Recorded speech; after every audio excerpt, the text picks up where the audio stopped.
తరచుగా బెంగళూరు వెళ్తున్నటువంటి మాజీ ముఖ్యమంత్రి వైఎస్ జగన్మోహన్ రెడ్డి ఇప్పటికే పలు దఫాలుగా డీకే శివకుమార్తో చర్చలు జరిపారా?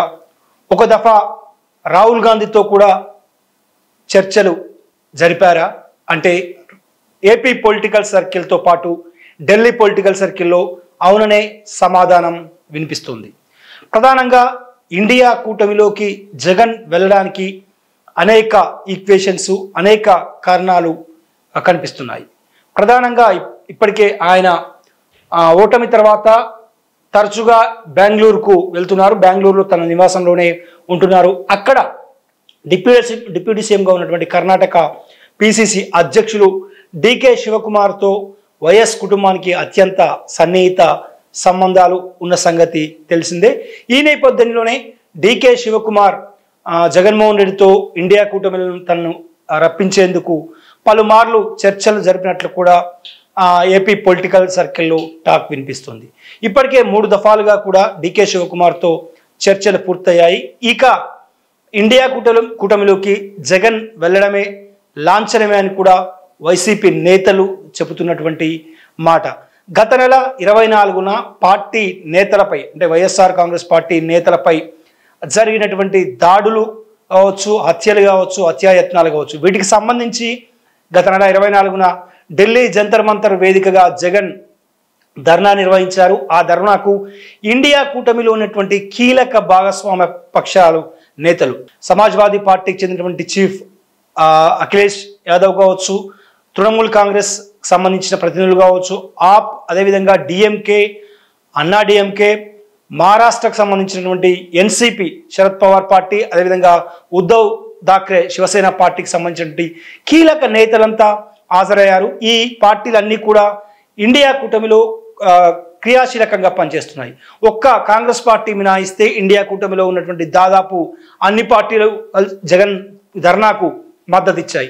జాతీయ స్థాయిలో ఏపీలో జరుగుతున్నటువంటి మారణకాండను ఎస్టాబ్లిష్ చేయడంలో జగన్మోహన్ రెడ్డి సక్సెస్ అయ్యారని కూడా ఒక వాదన ఆ ధర్నా తర్వాత వినిపించింది. సో ఇటువంటి పరిణామాల నేపథ్యంలో ఇప్పటికే ఎన్డీఏ కూటమికి జగన్ దూరంగా ఉంటూ వస్తున్నారు. గత 10 సంవత్సరాల్లో కూడా, అంటే ఎన్డీఏ కూటమిలో జగన్ లేనప్పటికీ కూడా అంశాల వారీగా కూడా ఎన్డీఏ కూటమికి, ముఖ్యంగా బీజేపీ కేంద్ర పెద్దలకు మద్దతు ఇస్తూనే జగన్ వచ్చారు. ఎందుకంటే అప్పటికి 1/3 మెజారిటీ, సంపూర్ణ మెజారిటీ బీజేపీకి సంపూర్ణంగా ఉంది కాబట్టి అప్పుడు ఏమీ చేయలేని పరిస్థితుల్లో మద్దతు ఇస్తూ వచ్చారు. లోక్సభ సంబంధించి చైర్మన్ ఎన్నిక సంబంధించి కూడా బీజేపీ నేతలు వైసీపీ సహకారం కోరడంతో వైసీపీ కూడా లోక్సభ ఎన్నికల చైర్మన్కి సంబంధించి, అంటే స్పీకర్కి సంబంధించిన ఎన్నిక సంబంధించి మద్దతు ఇచ్చింది. ఆ తర్వాత ఇటీవల వక్ఫ్ బోర్డు సవరణ బిల్లును లోక్సభలో ప్రవేశపెట్టిన తర్వాత తొలిసారిగా మోడీ సర్కార్కు షాక్ ఇస్తూ ఆ బిల్లును వ్యతిరేకిస్తూ వైఎస్ఆర్ కాంగ్రెస్ పార్టీ నిర్ణయం తీసుకుంది. దీంతో ఎన్డీఏ కూటమికి భారీ షాక్ జగన్మోహన్ రెడ్డి ఇచ్చారని చెప్పుకోవచ్చు. ప్రస్తుతం ఎన్డీఏ కూటమిలో కీలక భాగస్వామిగా తెలుగుదేశం పార్టీ ఉంది. సో ఖచ్చితంగా జగన్మోహన్ రెడ్డి కేసులను తిరగదోడే విషయంలో ఆ పార్టీ కీలకంగా వ్యవహరించబోతున్నది కూడా రాజకీయ వర్గాల నుంచి మనకు అందుతున్నటువంటి సమాచారం. సో ఇటువంటి సందర్భంలో ఖచ్చితంగా జగన్మోహన్ రెడ్డి పార్టీకి ఖచ్చితంగా జాతీయ పార్టీల మద్దతు మాత్రం ఖచ్చితంగా అవసరం. ఇటు ఎన్డీఏకు అటు ఇండియా కూటమికి సమదూరాన్ని పాటిస్తున్నటువంటి జగన్మోహన్ రెడ్డి ఇప్పుడు తప్పని పరిస్థితుల్లో ఇండియా కూటమిలకి వెళ్ళక తప్పదన్న భావన వైఎస్ఆర్ కాంగ్రెస్ పార్టీ నేతల్లో ఏర్పడింది. ఇండియా కూటమి నేతలు కూడా జగన్మోహన్ రెడ్డి లాంటి బలమైన నేతను వదులుకోవడానికి సిద్ధంగా లేరు. ఇప్పటికే అఖిలేష్ యాదవ్ కూడా జగన్మోహన్ రెడ్డితో ఒక దఫా చర్చలు జరిపారు. సో ఇద్దరి కూడా సానుకూలంగా ఉన్నారు. జగన్మోహన్ రెడ్డి పోవడానికి, ఇండియా కూటమిలోకి జాయిన్ కావడానికి వీళ్ళగానే ఉన్నారు. అట్ దట్ సేమ్ టైం వాళ్ళు కూడా జగన్మోహన్ రెడ్డిని తీసుకోవడానికి వాళ్ళు కూడా సిద్ధంగా ఉన్నారు. ఇటువంటి సందర్భంలో 2-3 దఫాలు బెంగళూరులో కర్ణాటక ఉప ముఖ్యమంత్రి పిసిసి అధ్యక్షుడిగా ఉన్నటువంటి డీకే శివకుమార్తో జగన్మోహన్ రెడ్డి 3 సార్లు ఆయనతో సంప్రదింపులు జరిపారు. డికే శివకుమార్ రాహుల్ గాంధీతో జగన్మోహన్ రెడ్డికి సంబంధించినటువంటి భేటీకి సంబంధించిన విషయాలని కూడా రాహుల్ గాంధీకి చెప్పారని చెప్పుకోవచ్చు. అదే సమయంలో రాహుల్ గాంధీ అదేవిధంగా జగన్మోహన్ రెడ్డి మధ్య కూడా ఒక దఫా చర్చలు జరిగాయి. డికే శివకుమార్ సమక్షంలో ఆయన రాహుల్ గాంధీతో ఫోన్లో మాట్లాడిన సందర్భాలు ఉన్నాయి. సో రాహుల్ గాంధీ జగన్మోహన్ రెడ్డి ముందు కాంగ్రెస్ పార్టీలో వైఎస్ఆర్ కాంగ్రెస్ పార్టీని మెర్జ్ చేయాలని కూడా ఆయన కండిషన్లు పెట్టినట్లు తెలుస్తుంది. అయితే ఆ కండిషన్లను నిర్మోహమాటంగా జగన్మోహన్ రెడ్డి నిర్ద్వందంగా తిరస్కరించినటువంటి మాట కూడా ఇప్పుడు పొలిటికల్ సర్కిల్లో వినిపిస్తుంది. ఎందుకంటే వైఎస్ఆర్ కాంగ్రెస్ పార్టీని నేను కాంగ్రెస్ పార్టీలో విలీనం చేసేటువంటి ప్రసక్తే లేదు. At that same time India కూటమిలోకి రమ్మంటే ఆహ్వానిస్తే ఖచ్చితంగా తాను వచ్చి జాయిన్ అవుతానన్న ప్రతిపాదనను రాహుల్ గాంధీ ముందు పెట్టినట్లు తెలుస్తుంది. అది కూడా ఈయన ఇయర్ ఎండింగ్లో హర్యానా, మహారాష్ట్ర లాంటి కీలక రాష్ట్రాల ఎన్నికలు జరగబోతున్నాయి. ఇప్పటికే ఎన్డీఏ కూటమి బలహీన పడింది అన్న నేపథ్యంలో ఆ రెండు రాష్ట్రాల ఎన్నికల తర్వాత జగన్మోహన్ రెడ్డి అడుగులు ఖచ్చితంగా ఇండియా కూటమి వైపుకు వెళ్ళబోతున్నాయన్నది కూడా చాలా సుస్పష్టంగా రాహుల్ గాంధీ జగన్మోహన్ రెడ్డి చర్చల సారాంశాన్ని బట్టి మనకు అందుతున్నటువంటి విశ్వసనీయ వర్గాల సమాచారం.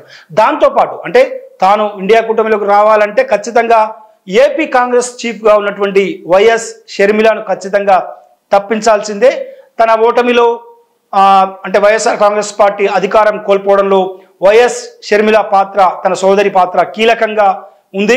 కాబట్టి ఆమె కూటమి నేతల చేతిలో పావుగా మారి తన ఓటమికి తన వ్యక్తిగతంగా టార్గెట్ చేసుకొని విమర్శలు చేసిందన్న అటువంటి నేపథ్యంలో ఖచ్చితంగా కాంగ్రెస్ పార్టీ నుంచి పిసిసి అధ్యక్షురాలుగా ఆమెను తొలగించడంతో పాటు ఆమెను కాంగ్రెస్ పార్టీ నుంచి బహిష్కరించాలి అన్న డిమాండ్స్ను జగన్మోహన్ రెడ్డి కాంగ్రెస్ పార్టీ అగ్రనేతల్లో ఒకరైనటువంటి రాహుల్ గాంధీ ముందు పెట్టినట్లు సమాచారం. సో అన్ని ఆలోచించి సరైన సమయంలో సరైన నిర్ణయం తీసుకుంటాము, మీరు సిద్ధంగా ఉండండి అని కూడా రాహుల్ గాంధీ జగన్మోహన్ రెడ్డికి హామీ ఇచ్చినట్లు తెలుస్తుంది. అదే కనుక జరిగితే షర్మిల రాజకీయ భవిష్యత్ అగమ్య గోచరంలో పడినట్లే అని చెప్పుకోవచ్చు. జగన్మోహన్ రెడ్డి ఇండియా కూటమికి దగ్గర అవుతున్నారని తెలిసే షర్మిల అధికార పార్టీని కాకుండా వైఎస్ జగన్మోహన్ రెడ్డి టార్గెట్గా ప్రతి మీడియా సమావేశంలో మాట్లాడుతున్నటువంటి వ్యాఖ్యలను బట్టి మనం అర్థం చేసుకోవచ్చు. ఎందుకంటే ఇప్పుడు జగన్మోహన్ రెడ్డి ప్రతిపక్ష పార్టీకి పరిమితమయ్యారు. కేవలం 11 సీట్లతో మాత్రమే ఆయన సరిపెట్టుకోవాల్సి వచ్చింది. అధికార పార్టీ 6 గ్యారంటీస్ పేరుతో అంటే హామీలు ఇచ్చింది. ఇప్పటికీ ఆ హామీలో కేవలం పెన్షన్ల పెంపు తప్ప ఎటువంటి హామీ ఇంకా ఆచరణలోకి రాలేదు. అలాంటప్పుడు అధికార పక్షాన్ని నిలదీయాల్సినటువంటి షర్మిల తన అన్న అయినటువంటి జగన్మోహన్ రెడ్డిని విమర్శించడమే ఇందుకు బలం చేకూరుస్తుంది. ఖచ్చితంగా షర్మిలకు అతి త్వరలో కాంగ్రెస్ పార్టీ హైకమాండ్ చెక్ పెట్టబోతున్నట్లు తెలుస్తుంది. త్వరలోనే 9 రాష్ట్రాల పిసిసి అధ్యక్షుల నియామకం కూడా కాంగ్రెస్ పార్టీ చేపట్టబోతుంది. ఇటీవల ఢిల్లీలో సమావేశం జరిగింది. ఆ సమావేశానికి అన్ని రాష్ట్రాల పిసిసి అధ్యక్షులు హాజరయ్యారు.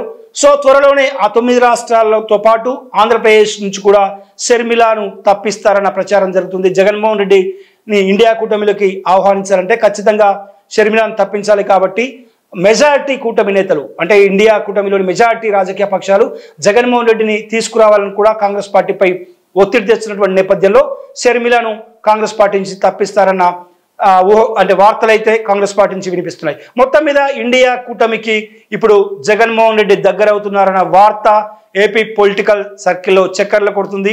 ఢిల్లీ వర్గాల నుంచి కూడా మనకు అదే సమాచారం అందుతుంది. ఖచ్చితంగా తనను తాను అంటే పార్టీని సేవ్ చేసుకోవాలంటే జాతీయ స్థాయిలో జాతీయ రాజకీయ పార్టీల మద్దతు అవసరం. కాబట్టి ఖచ్చితంగా ఆయన ఇండియా కూటమికి దగ్గర అవుతున్నటువంటి పరిస్థితి నెలకొంది. గతంలో కూడా చంద్రబాబు నాయుడు 2014లో ఎన్డీఏలో భాగస్వామిగా ఉన్నారు. ఆయన బయటగా చివరి ఎన్నికలకు 6 నెలల ముందు ఎన్డీఏ కూటమి నుంచి బయటకు వచ్చినప్పటికి కూడా 2018 ఎన్నికలకు వచ్చేసరికి మళ్ళీ కాంగ్రెస్ కూటమిలో చేరిపోయారు. అంటే ప్రాంతీయ పార్టీలకు ఖచ్చితంగా జాతీయ పార్టీల మద్దతు అవసరం. ఎగ్జాంపుల్గా తమిళనాడులో డిఎంకే పార్టీ కనుక చూసుకుంటే డిఎంకే అత్యంత బలమైనటువంటి పార్టీ తమిళనాడులో. వాళ్ళు దాదాపు కరుణానిధి దగ్గర నుంచి స్టాలిన్ వరకు కొన్ని సంవత్సరాల పాటు ముఖ్యమంత్రులుగా పనిచేశారు. అయినప్పటికీ కూడా మొదటి నుంచి యూపీఏ గవర్నమెంట్ 2004లో ఏర్పడిన నాటి నుంచి కూడా డిఎంకే అటు కాంగ్రెస్ పార్టీతోనే జత కడుతూ ఉంది. సో ఈ నేపథ్యంలో స్టాలిన్ కూడా మధ్యవర్తిత్వం వహించేటువంటి అవకాశాలు ఉన్నాయని చెప్తున్నారు. ఎందుకంటే స్టాలిన్ జగన్మోహన్ రెడ్డికి క్లోజ్ ఫ్రెండ్ అని చెప్పుకోవచ్చు. సో ఖచ్చితంగా స్టాలిన్, అఖిలేష్ యాదవ్, మమతా బెనర్జీ, కేజ్రీవాల్తో పాటు వీరందరూ కూడా ఖచ్చితంగా జగన్మోహన్ రెడ్డిని తీసుకురావాలన్న ఉద్దేశంతోనే కాంగ్రెస్ పార్టీ నేతలపై ఒత్తిడి తెస్తున్నటువంటి నేపథ్యంలో రాహుల్ గాంధీ స్వయంగా జగన్మోహన్ రెడ్డికి ఫోన్ చేయడం, అక్కడే డీకే శివకుమార్ ఉండడం, సో ఇవన్నీ కూడా నేపథ్యంలో షర్మిలను తప్పిస్తే తప్ప తాను ఇండియా కూటమికి వచ్చే ప్రసక్తి లేదని ఖరాఖండిగా జగన్మోహన్ రెడ్డి చెప్పడంతో వాళ్ళు అతి త్వరలో కాంగ్రెస్ పార్టీ హైకమాండ్ నిర్ణయం తీసుకునేటువంటి అవకాశాలు ఉంది. మొత్తం మీద ఎటు చూసినా ఇండియా కూటమిలోకి జగన్ వెళ్ళడం కన్ఫర్మ్ అన్న విశ్లేషణ రాజకీయ వర్గాల్లో నడుస్తుంది.